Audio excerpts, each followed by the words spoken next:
So let's begin. As per our previous discussions, we have completed the case of our inertia, Newton's law of motion, first law, second law, third law. आप करोगे आज. And furthermore, bete, we, as you have just now asked, we will be going for the case of velocity as well as the statement part of our Newton's law of motion only, bete. So, dear students, let us first of all discuss velocity. Then we will take up Newton's second law. And finally, we will be coming up with the applications of second law and force and all that.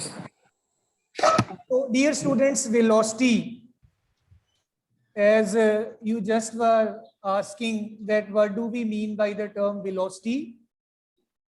Basically, velocity, it is with your displacement per unit time. When we talk about the displacement, we are having the motion in a particular direction. And before assigning anything to this particular term, we should say that it is a vector quantity. Or furthermore, velocity, it may be defined as with your displacement per unit time detail. So this is not the detailed discussion of the velocity. We already have discussed it in detail.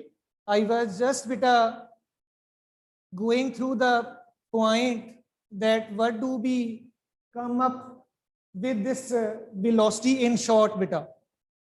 After this velocity, as you are asking about Newton's second law,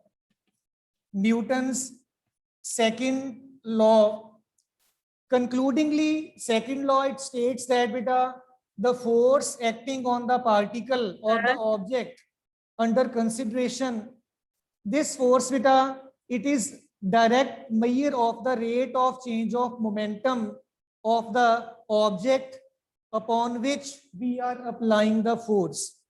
Let us concentrate. I will be conveying the things to you with the help of a simple diagram. Imagine this is the straight line and we have some toy car with us and we apply a force F on this particular toy car. We don't know the magnitude of this force, that what is the magnitude of the force applied on this toy car, but at the same time, it is possessing the initial velocity small u beta. And finally, after the application of this particular force, let us imagine that the velocity of the object, it becomes v after some time, say small t. As it is quite evident from the diagram itself that your force applied and direction of motion, these are one and the same. Your motion must be accelerated. 9th A, roll number 31. Yes, bete. Sir आपकी screen black है. Screen blank हो गई है बेटे, आप check करो, आपका system एक बार चेक कर लीजिए दोबारा. एनीवन अदर बेटा फीलिंग सो? सर आवाज आ रही है पर स्क्रीन नहीं आ रही. एक मिनट वेट करिएगा बेटा. अपने 26 roll number 9th A class. Good morning sir. हाँ गुड मॉर्निंग बेटा. सर आ रही है स्क्रीन? आ रही है? आ रही है. Yes sir. बेटे आप अपना एक बार सिस्टम दोबारा चेक कर लीजिए, एक बार रीज्वाइन कर लीजिए, आपका ठीक हो जाएगा, डोंट वरी. Okay sir. ये बेटे फोर्स अप्लाइड है आपका, जो आपने फोर्स अप्लाई किया because it is in the direction of motion itself, so we will say that the motion must be accelerated one. और आप इस एक्सेलरेशन को small a for the time t in the distance covered, you can say it to be beta s or x as such. In order to investigate about this force, that how much force we have applied, according to second law, we will be calculating the change in the momentum of this object. You can calculate initial momentum over here. You can calculate final momentum. change in the momentum will automatically be getting calculated, and the change we were denoting it by delta P. This is the change in the momentum. T is the time taken. It's already with you, beta. You know the time taken, and just you go far with this estimation of the force, that how much force is acting, because this force is equal to change in the momentum divided by the time taken, बेटे. So जिस force की आप बात कर रहे थे बेटे, आपको सिंपल वर्ड्स में फिर से बता दूं, ये फोर्स आपको बेटे इस बॉडी के, इस ऑब्जेक्ट के मोमेंटम की जो चेंज है उस चेंज से पता चल जाएगा. उस चेंज को आप टाइम से डिवाइड कर दोगे तो you will get the rate of change of momentum. So ये चीज आप ऑलरेडी डिटेल में बेटे कर चुके हो. So that's why I will not be again focusing so much on this particular concept now, beta. So I will be directly coming to the case of the applications of your Newton's second law, beta. But before the applications, we must talk about the units, beta. As we were last time talking that we will be beginning with the units of the force.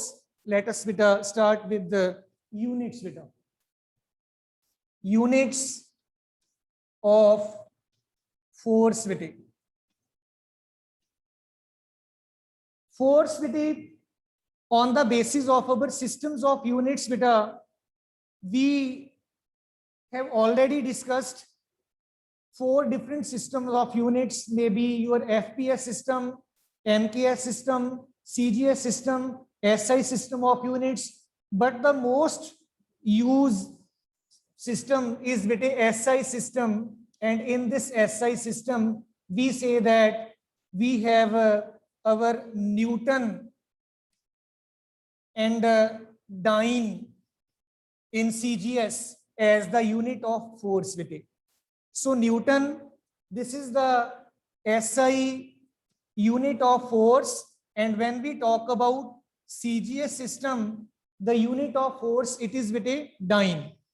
In order to understand these in quite detail, we will have to beta take the help of the relationship we have already derived, F is equal to M into A. ये आपने last time बेटे relationship derive कर लिया था. इसमें relationship में आप further more अगर mass of the object 1 kilogram imagine कर लेते हैं, और we say that some force is applied on this object, and acceleration developed in the object, it is 1 meter per second square. Repeat karunga beta. You can have an object of mass 1 kilogram on some straight surface, smooth surface. You apply some force on this particular object. Let F be the force applied. Due to this force applied on this object bearing the mass of 1 kg, we assume that it is getting accelerated at the rate 1 meter per second square beta. So if it is so, then just substitute the values over here beta. It is your F. This is equal to 1 kg and 1 meter per second square. So we say that this becomes your 1 Newton. So in order to define this term 1 Newton, we can still say that 1 Newton, this is that much force which will produce an acceleration of 1 meter per second square in an object having mass 1 kg beta. So let us once again beta try to define this term 1 Newton. Let me now define as well as make you analytically analyze this 1 Newton beta. So we are now defining 1 Newton beta. So we can say that 1 Newton is that force which produces an acceleration of 1 meter per second square in an object of mass 1 kilogram bete. Object is quite evident in front of you. 1 kilogram mass of the object. You applied some force on this object beta, and when you apply this force on the object, if the acceleration developed in the object, it is 1 meter per second square, we say that that much force is 1 Newton beta. Furthermore, we can on the same basis define one dyne also beta. Diya Honda beta, is it all clear? Diya, you are unmuted beta. Diya. Sir, it is clear. Okay, nice. And roll number 26, 9th A class. 9th A class, roll number 26. आप साथ साथ बेटे थोड़ा note भी करते जाइए. Lovelina, I can't see you, please raise your hand. Lovlina,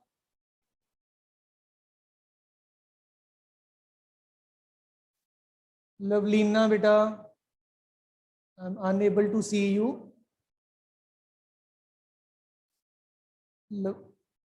चलिए देखिए फिर बेटे, देखिए. सो बेटे, let us try to define now one dyne force. How we can define one dyne force bete? Again bete, beginning with F is equal to M into A. The most important relationship we have derived after the long discussion so far, F being the force acting on the object, M being the mass of the object, and A acceleration produced in the object beta, which is under our observation. In this case, suppose that you take the mass of the object to be 1 gram. Absolutely CGS units we are talking about. And ये बच्चे late क्यों आ रहे हैं? At the same time, acceleration is 1 centimeter per second square. इसमें just दोनों values put कर देंगे, आपका वन डाइन डिफाइन हो जाएगा. आइए पुट करके देखें. F, that is the force acting on such an object, will be 1 gram 1 centimeter per second square, and this collectively we will be calling it as 1 dyne beta. So you can say that 1 dyne, this is 1 gram multiplied by 1 centimeter per second square beta. If you want to define it in terms of your scientific language, you just can say that 1 dyne force. साथ साथ आप note भी कर लीजिए बेटे. Roll number 26, आप note नहीं कर रहे हैं? 1 dyne force is defined as that much force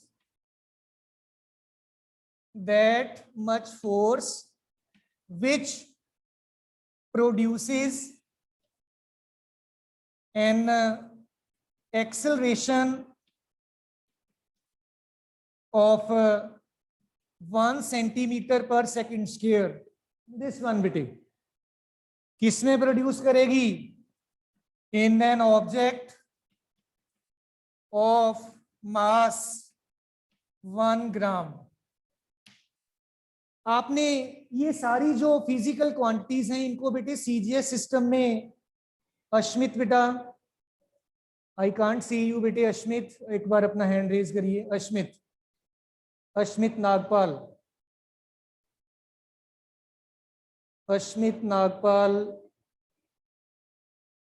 आप मेरे को विजिबल नहीं हो बेटा.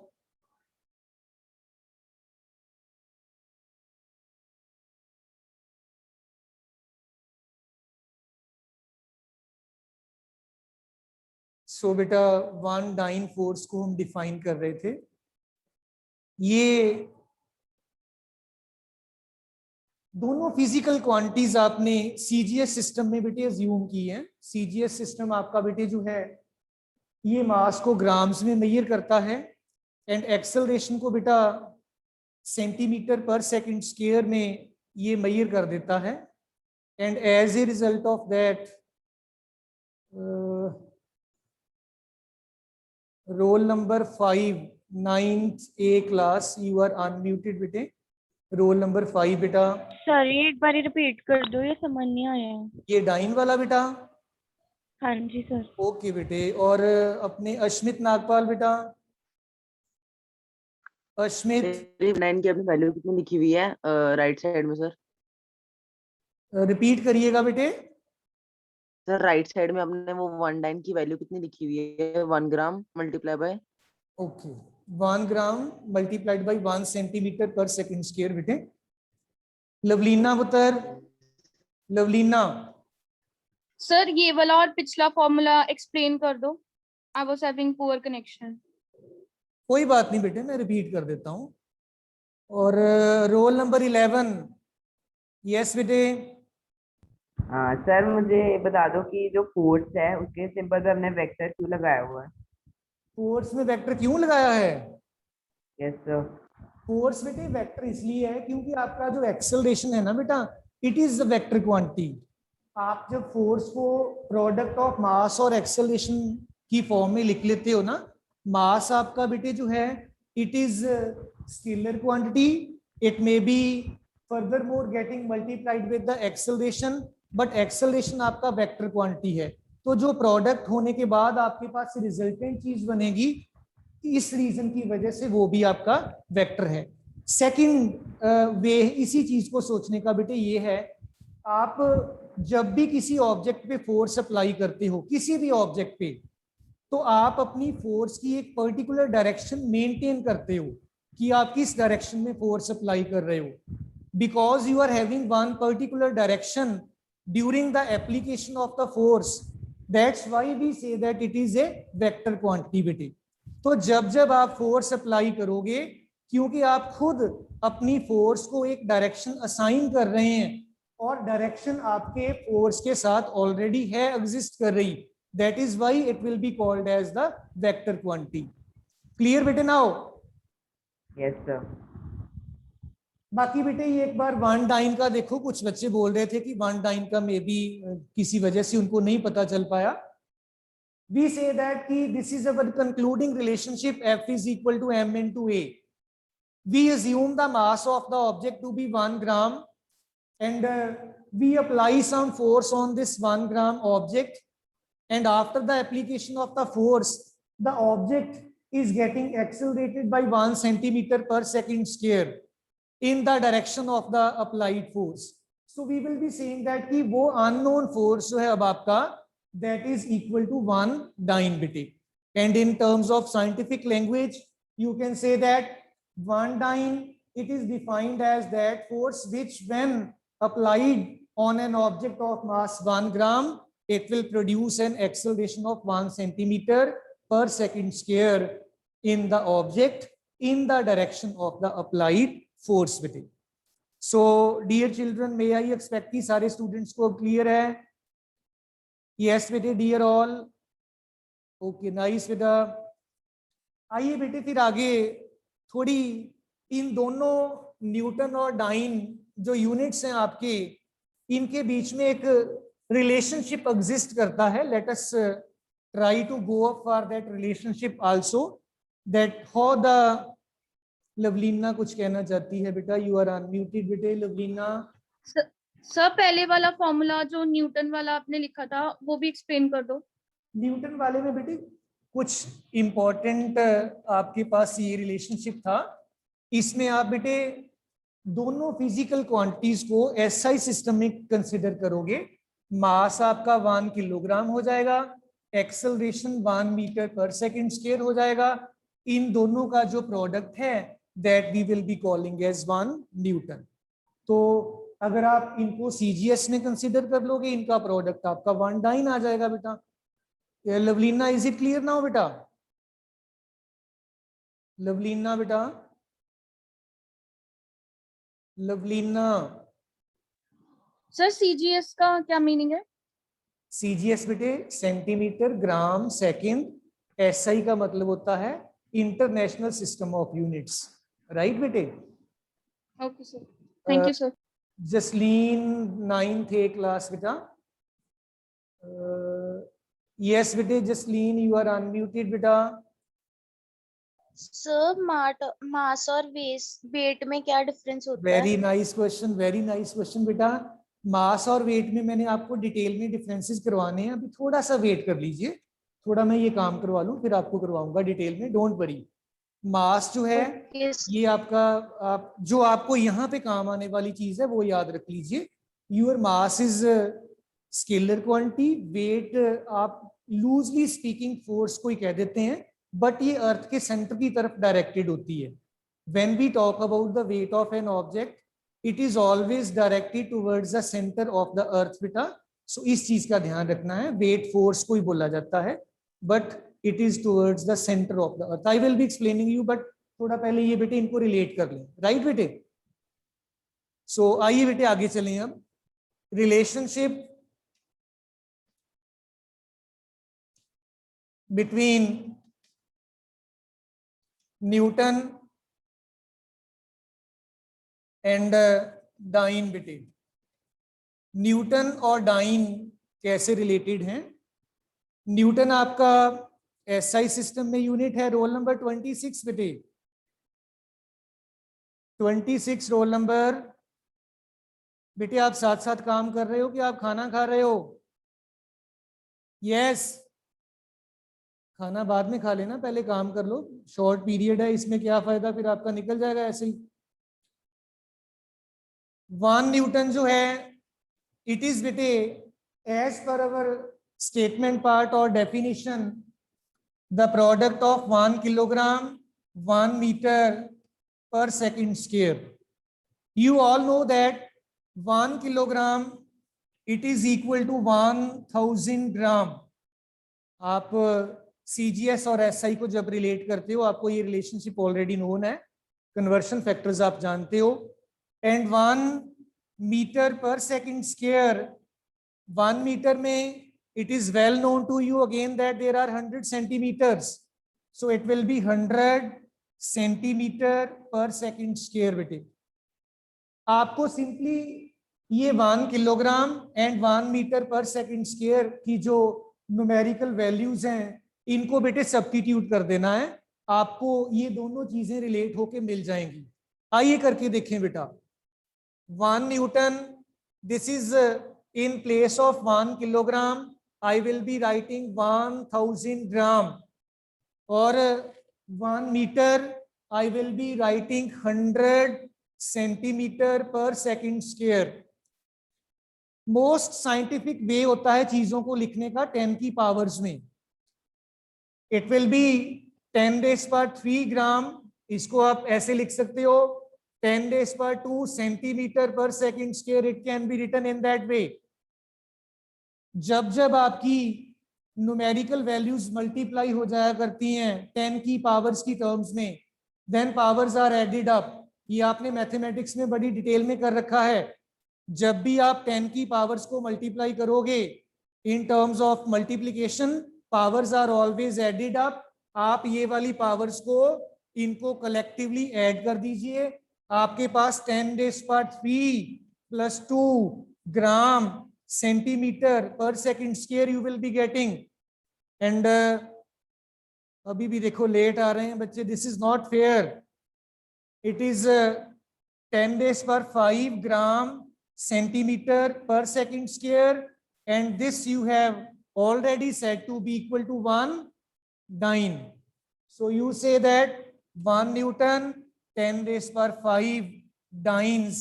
This is how you can relate 1 Newton and beta dyne or your SI system with the CGS1 beta. So before I proceed further, yes beta, roll number 5 9th A class. Roll number 5 9th A class.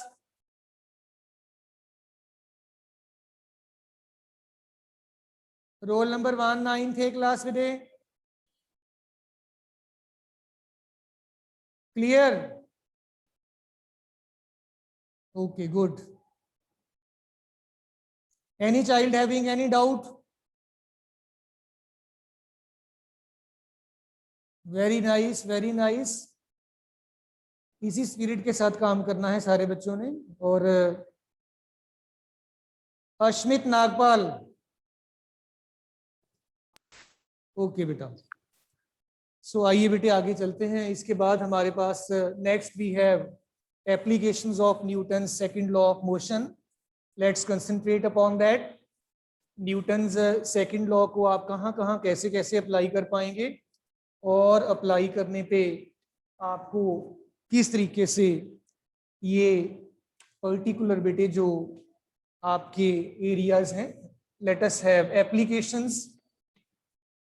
Applications of Newton's second law. आप लोग सारे students बेटे TV पे cricket का match आपने देखा होगा, और आपने प्लेयर्स को बॉल को कैच करते भी देखा होगा. कई बार बड़े डिफिकल्ट कैचेस होते हैं, पर फिर भी वो प्लेयर बड़े कॉन्फिडेंटली कैच पकड़ लेते हैं. Let me have the catching of the ball in terms of Newton's second law बेटा. How Newton second law is applicable in the taking of a catch beta. So let me explain beta. A cricket player lowers his hands while taking a catch. Catch पकड़ते time वो अपने hands को lower क्यों करते हैं? आइए concentrate करके देखें. इमेजिन कर लीजिए बेटे, this is the cricket ball and it is approaching towards the player. It must be possessing very large velocity because it is hit by the batsman. And here the cricket player, let us imagine, here lies the cricket player and he is trying with his hands to catch the ball. Ball को catch करते करते वो अपने hands को थोड़ा lower भी कर लेता है. Ball must be having a mass small m and when the ball will be coming in contact with the hands of the player, initially the ball is having velocity say small u. जब उस player ने catch पकड़ लिया अपने hands में tightly, ball की velocity final 0 हो गई है बेटा. आपने अभी अभी डिस्कस किया था force is equal to m into we minus you upon T. Rather आपका f is equal to m into A यहीं से आया था बेटा, राइट? v आपका फाइनल वेलोसिटी है, स्मॉल यू आपके क्रिकेट बॉल का इनिशियल वेलोसिटी है before having the catch caught. Catch पकड़ने से पहले जितनी भी वेलोसिटी है वो आपकी इनिशियल बन गई, पकड़ने के बाद वो रेस्ट पे आ गया. इन दोनों वेलोसिटीज को चलिए मैं यहीं पे एज सच अभी प्रेजेंटली रहने देता हूं. एक फैक्टर टाइम का डिनोमिनेटर में पढ़ा है, जरा ध्यान से देखिएगा. आपका जो फोर्स एक्ट कर रहा है क्रिकेट प्लेयर के हैंड्स के ऊपर because of this ball striking with the hands, this force is inversely dependent upon the time of catch बेटा. बॉल क्रिकेट प्लेयर के हैंड्स की तरफ आ गया, प्लेयर ने उसको पकड़ लिया और अपने हैंड्स को लोअर किया साथ साथ. अगर टाइम ऑफ कैचिंग को आप इंक्रीज करोगे because it is in the denominator, आपका फोर्स आपके हैंड्स पे जो एक्ट कर रहा है दैट विल डिक्रीज. और अगर आप कैच को इमीडिएटली ऐसे ही पकड़ लोगे देन बेटे आपका टाइम ऑफ कैच जो है that will become 0 and force will become infinitely large. So dear students, याद रखिए if the time of catch is increased, increase कैसे होगा? by lowering the hands, then force on the hands of the player decreases. उससे क्या होगा फायदा?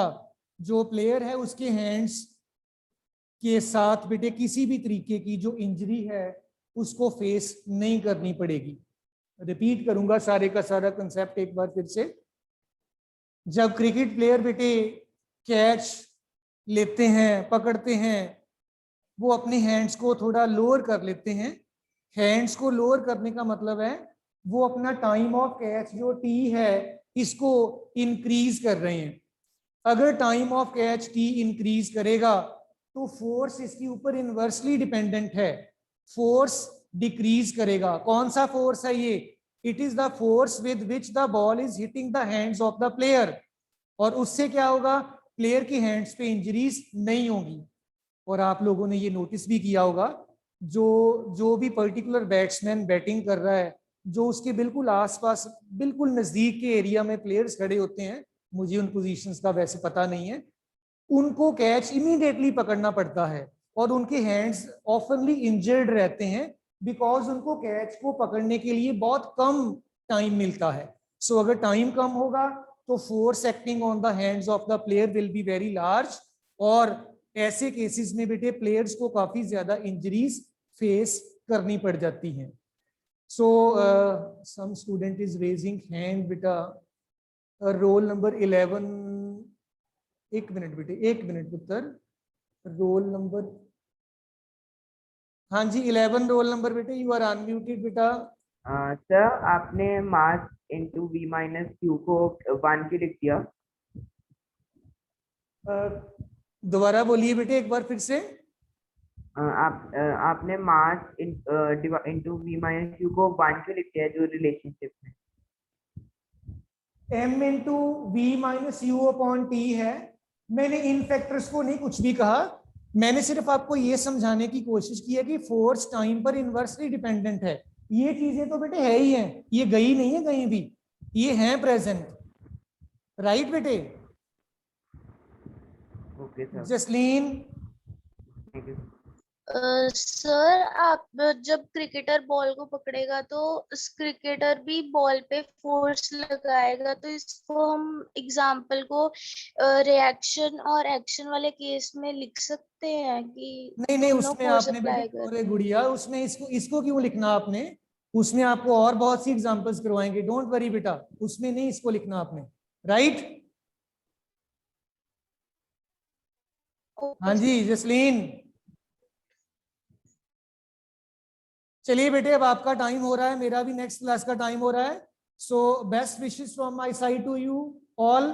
आई will be having some holidays homework for you. I will be sharing that in the physics group beta. So that's all for the day. Enjoy your holidays. Thumbs up from my side to you all. Thank you all beta.